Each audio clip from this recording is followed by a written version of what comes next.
Muy buenas tardes a todos, ¿qué tal? ¿Cómo están? Como todos sabrán, si Marcel Proust escribió los 12 volúmenes de su Recherche en busca del tiempo perdido, fue gracias a la experiencia gustativa de saborear una magdalena que le despertó intensos recuerdos de infancia. El poder de evocación de los alimentos es realmente inmenso. Todo inmigrante sabe que para integrarse en un nuevo país se puede renunciar a todo menos a los sabores de la gastronomía de su tierra. Este es el tema que aborda en sus libros nuestra invitada de hoy, la escritora venezolana Lena Yao, que se describe ella misma en un poema como escapista, borrosa y huidora de espejos.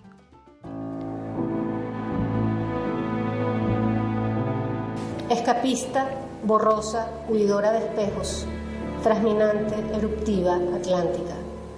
De caderas anchas, hombros estrechos y piel muy blanca salpicada en pecas. No tengo tatuajes para evitar más permanencia. El cuerpo me quiere apresar. Hago mi cuerda floja de manteles, botellas y diarios ajenos. Concienzuda y desbordada, busco equilibrio en lo estético. Batallo lo turbulento con consonantes. Entiendo el amor desde el acento.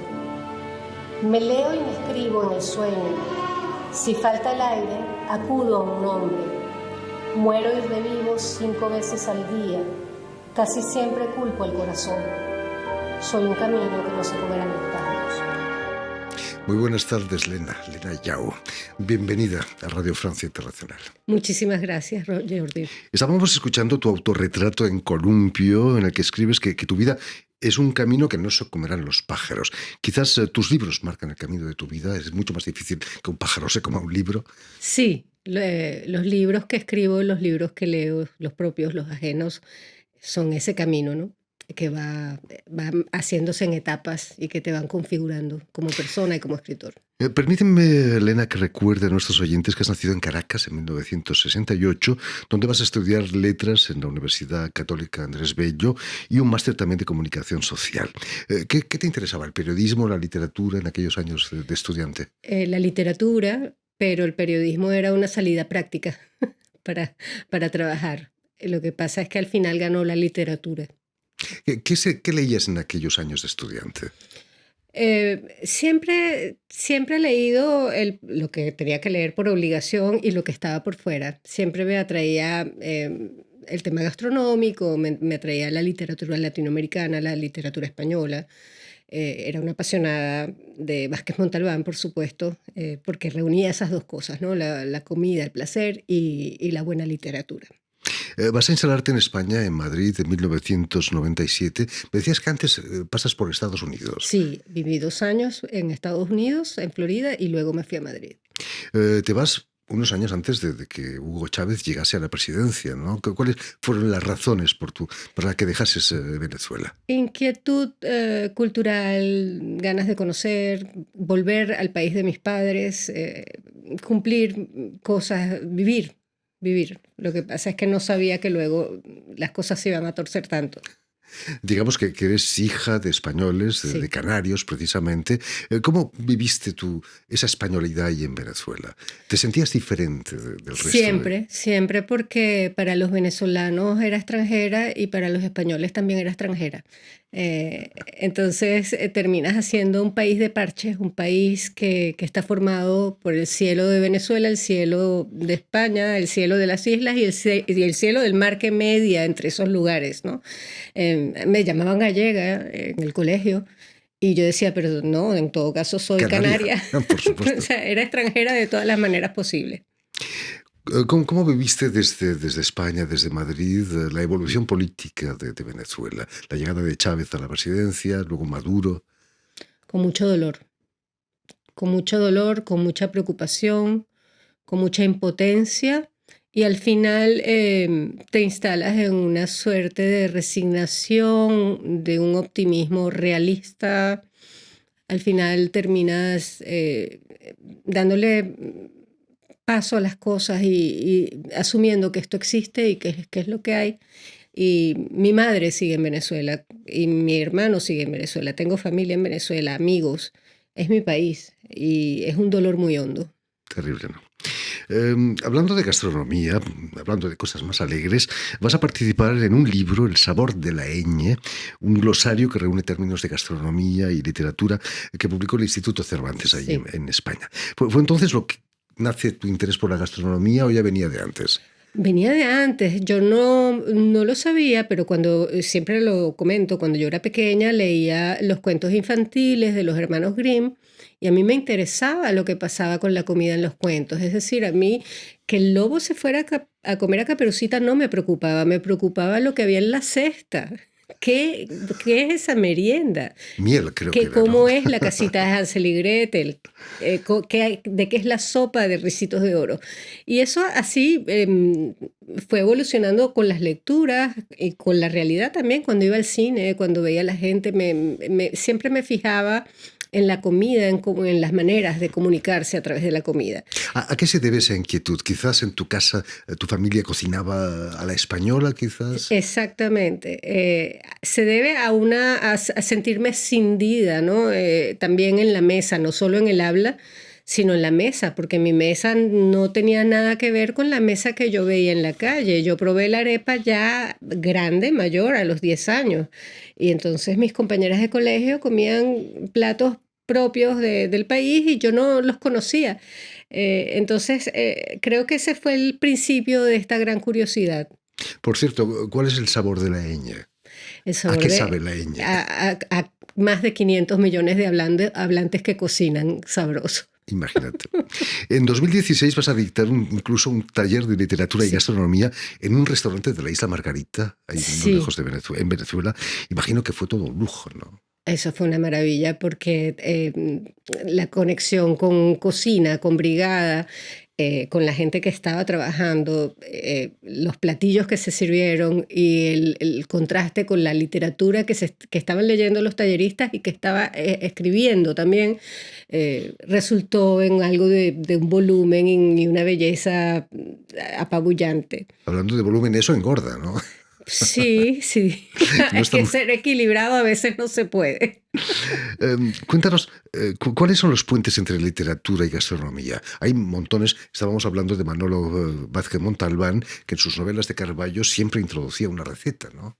Sí, la función de la literatura, de la comida dentro de la literatura tiene muchas caras.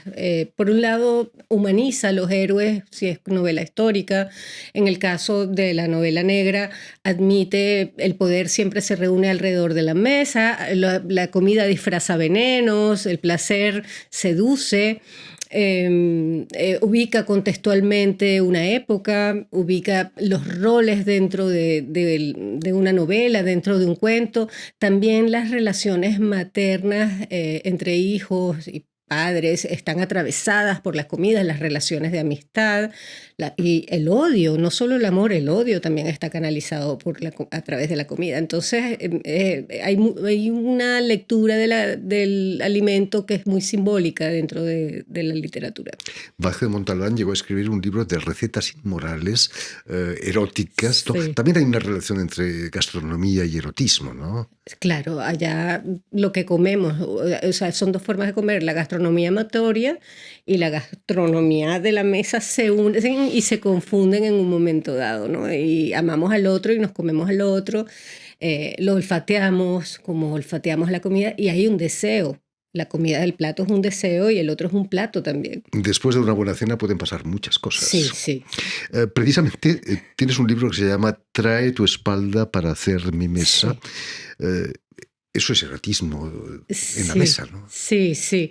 Es cómo mientras tienes al manjar enfrente, estás pensando en otro manjar. Pero también el dolor, ¿no? Porque el amor pasa por el dolor. Entonces, es como cuando te comes un picante muy fuerte, hay un placer extraño, eh, en ese dolor que te pica y al mismo tiempo te gusta, ¿no? Entonces, los matices del amor y los matices de la mesa se comunican. Estamos rozando el masoquismo Sí, casi, sí, ¿no? sí, sí. Increíble. En el 2018 vas a volver a Venezuela y vas a presentar un libro que se llama Bien me sabes, un libro de gastroficción. No sé si se puede llamar eso la gastroficción, las novelas de Carballo, ¿no? Pero, ¿qué era ese libro? Sí, las gastroficciones son, a diferencia del cuento, relatos más cortos que giran alrededor del universo alimentario. Y este libro es un libro con humor negro, con mujeres vengativas, con mucho erotismo, eh, con mucha acidez y con mucha ironía. Entonces son relatos cortos y divertidos en los que siempre hay un punto que tiene que ver con el alimento, con el comer, con el placer o con el displacer también. Me estás abriendo el apetito, ¿eh? O los apetitos. Has venido a París, Lena, para presentar tu libro Hormigas en la lengua, en los encuentros de literatura hispanoamericana que se están celebrando en el Instituto Cervantes. Más que de gastronomía, Hormigas en la lengua, habla de acentos también, ¿no? Habla de acentos, habla de emigración, doble migración, el ir y el volver, habla de una búsqueda de raíces y es un homenaje a la palabra, justamente desde el acento y desde la variedad de ese español múltiple, ¿no? Que hablamos tantas formas de español como países. Es un libro que fue publicado en el 2015, pero que ha sido reeditado. Imagino que tuvo tanto éxito que reeditado en Canarias, además, ¿no? Sí, sí, me siento muy afortunada porque además Baile del Sol quiso que estuvieran las novedades de su catálogo para celebrar los 20 años de una editorial independiente que sigue allí. La protagonista de la novela, Pino Chica, es hija de inmigrantes en Venezuela, vive como extranjera en el país en el que nació, ¿no? Exactamente como tú. Es una especie de autorretrato también tuyo. No, no es autoficción, pero siempre digo que los escritores trabajamos con los dedos sucios. De comida, seguramente. Sí. Naturalmente. El otro protagonista, además, se llama como yo, se llama Jordi, y es hijo de catalanes arraigados en Venezuela, pero no ha perdido realmente el acento catalán, imagino. No, no lo ha perdido, y aunque sus padres no quisieron enseñarle a hablar catalán porque era la lengua secreta entre ellos. Y entonces ese tiene una triple angustia, ¿no? La angustia de no saber catalán, la angustia de estar marcado por un acento, la angustia porque él regresa a Madrid y no quiere ser confundido por turista, él quiere ser visto como un natural del sitio. Todos los dilemas que se presentan cuando alguien emigra, ¿no? Cuando alguien cambia de país, que sigue siendo un país, porque al final el país de tus padres es tu país también. Ese desequilibrio que a veces puede ser preocupante, también es un motor, ¿no? Sí. Es una riqueza también. Sí, sí, absolutamente. ¿Cómo te sentiste en Madrid cuando llegaste hace 25 años casi? Me sentí bien, no me sentí extraña porque yo crecí en un entorno que la misma música, la misma comida, era muy parecido. Los amigos de mis padres íbamos al club español, entonces no te sientes, pero al mismo tiempo hay una parte de ti que falta, que es el paisaje. Entonces hasta que el paisaje madrileño no me habló, tardó en hablarme. Yo soy del Caribe, ahí no hay mar. Es raro estar tan lejos del mar, pero llega un punto en que te hablas y ya te sientes del lugar.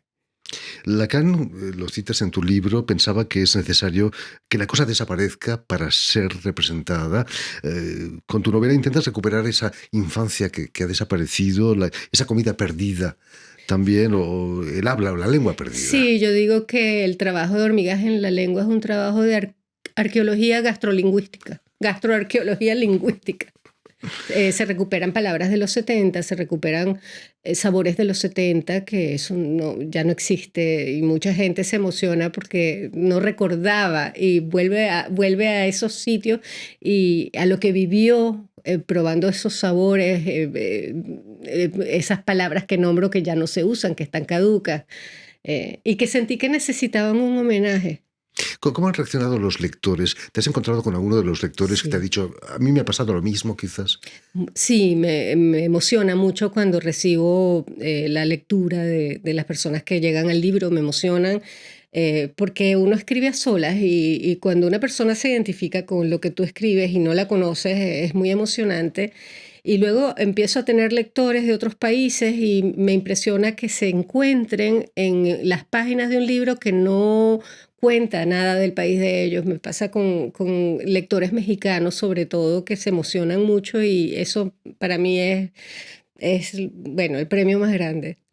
Has venido a París para presentar la novela en estos encuentros de literatura hispanoamericana, pero también en una librería. En un local de comida, Balafría se llama, es una trattoria venezolana. Y vamos a hacer una presentación allí con, por supuesto, sabores venezolanos, guarapita, que es el cóctel de playa que se toma, y arepitas. Y si no, en el Cervantes este jueves, ¿no? Es hoy. Y también en la Balafría. Balafría mañana. Mañana el viernes. En fin, pues ya lo saben, tienen 2 oportunidades aquí en París, si están aquí en París, para descubrir el libro de Lena Yau, Hormigas en la lengua, en el Instituto Cervantes para los encuentros internacionales de literatura hispanoamericana. Muchísimas gracias, Lena, por haber estado. Muchísimas gracias a ti, Jordi, que nos veamos mucho y más. Mucho éxito con tu libro. Permíteme también que dé las gracias a Tiffany Menta y a Jan Burdelas, quienes se han ocupado hoy de la realización del programa, y también saludar a nuestros telespectadores que nos siguen en todo el continente latinoamericano, desde Chicago hasta la Patagonia, gracias a la cadena Unión Continental Latinoamérica y una red que se llama TAL, que reúne televisoras públicas y universitarias de América Latina. Y a ustedes, muchísimas gracias por su atención y les damos cita para una nueva edición de El Invitado de Radio Francia Internacional.